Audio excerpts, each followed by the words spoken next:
বৈচিত্র্যময় আমাদের এই জগতে বাঘ সিংহকে হিংস্র প্রাণী বলে মনে হলেও আক্রমণাত্মক দিক থেকে কিছু ক্ষুদ্র থেকে অতীব ক্ষুদ্র প্রাণীও এদের টক্কর দিয়ে থাকে, যা শুনলে আপনি অবাক হতে বাধ্য।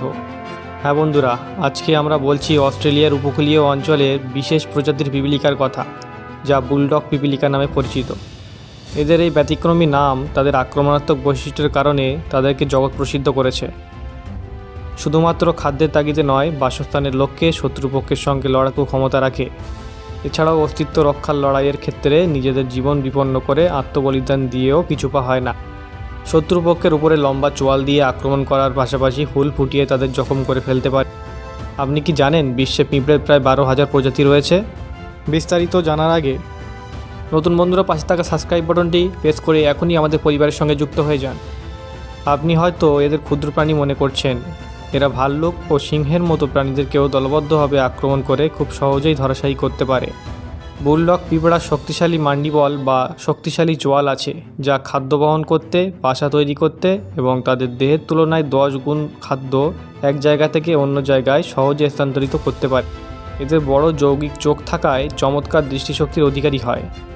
এই যৌগিক চোখ অসংখ্য ছোট ছোট লেন্স দিয়ে তৈরি, যা তাদের 1 মিটার দূরত্বের বস্তুকে শনাক্ত করতে সাহায্য করে। এছাড়া তারা বস্তুর বৈষম্য সহজে চিনতে পারে।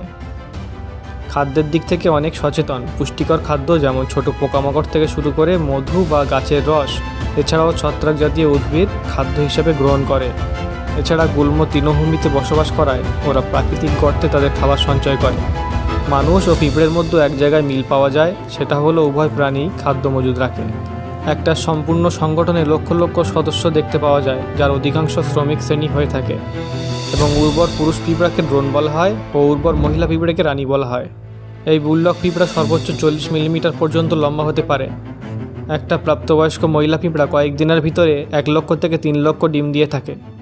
এদের ডিম লম্বাটে ও সরু আকৃতির হয়ে থাকে, যা সর্বোচ্চ 0.5 মিলিমিটার হয়ে থাকে। রানী পিঁপড়া ডিম দেওয়ার পর দিনে 9 ঘন্টা বিশ্রামে থাকে। অপরদিকে শ্রমিক পিঁপড়ারা ক্ষণিকের জন্য বিশ্রাম পায় মাত্র। রানী পিঁপড়া ডিম দেওয়া বন্ধ করলে তার খাবার দেওয়াও বন্ধ করে দেওয়া হয় এবং ক্ষুধার্ত অবস্থায় মৃত্যুবরণ করে। আপনি কি জানেন পিঁপড়ার লড়াই শুরু হলে কতক্ষণ পর্যন্ত চলতে থাকে? একবার ধারণা করুন তো। জানলে আপনিও অবাক হবেন। একবার লড়াই শুরু হলে তা চলতে থাকে মৃত্যু পর্যন্ত। এরা চলার পথে ফেরোমন নামক এক ধরনের তরল নির্গত করে, যার মাধ্যমে তাদের কোনো সঙ্গী বিপদে পড়লে বা হারিয়ে গেলে খুঁজে বার করে। আপনারা জানলে অবাক হবেন, পিঁপড়ার ফুসফুস নেই। তাদের শরীরে অসংখ্য ক্ষুদ্র ছিদ্র থাকে, যার মাধ্যমে শরীরের ভেতরে ও বাইরে অক্সিজেন চলাচল করে। যখন কোনো পিঁপড়ে মারা যায়, তার শরীর থেকে এক ধরনের রাসায়নিক পদার্থ নির্গত হয়, যা থেকে দলের অন্য পিঁপড়েরা বুঝতে পারে তার মারা যাওয়ার কারণ। এই রাসায়নিক পদার্থের মাধ্যমে অন্য কলোনি থেকে কেড়ে নিয়ে আসা লার্ভাগুলিকে তাদের দাসে পরিণত করে। অনেকের মনে প্রশ্ন জাগতে পারে, পিঁপড়া কি কখনো ঘুমায়? উত্তর হলো হ্যাঁ। পিঁপড়েরা 24 ঘন্টার মধ্যে 8 মিনিট ঘুমিয়ে থাকে। বিশেষজ্ঞদের মতে 1936 সালে এক রিপোর্ট অনুযায়ী এই ভয়ঙ্কর পিঁপড়ের দল একদল পর্যটককে দলবদ্ধভাবে আক্রমণ করেছিল, যাদের মধ্যে 3 জন মারাত্মক রকম আহত হয় ও পরে মারাও যায়। আবার কয়েক দশক পর 1988 খ্রিস্টাব্দে ভিক্টোরিয়ায় একজন কৃষককে ক্ষতবিক্ষত অবস্থায় তার ফার্ম থেকে উদ্ধার করা হয়েছিল, যেখানে বিশেষজ্ঞদের মত ছিল তার মৃত্যুর প্রধান কারণ ছিল এই মাংসাশী নরখাদক পিঁপড়া। এদের মাথার উপরিভাগে 2টা অ্যান্টেনা থাকে, যা আসলে ফিলার নামে পরিচিত, যা তাদের জীবন সংগ্রামে বেঁচে থাকার লড়াইয়ে অভূতপূর্ব সহায়তা করে। এটি রাসায়নিক পদার্থ, বায়ুপ্রবাহ এমনকি তথ্য আদান প্রদানে সহায়তা করে। পিঁপড়ারা সাধারণত দলবদ্ধভাবে কাজ করে এবং সমষ্টিগতভাবে সংগঠন গড়ে তোলার প্রচেষ্টা চালিয়ে যায়।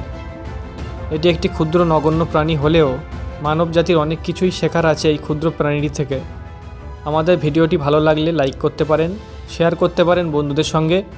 এই রকম তথ্যমূলক রহস্যময় ভিডিও পেতে বেড়াজাল চ্যানেলটিকে এখনই সাবস্ক্রাইব করুন।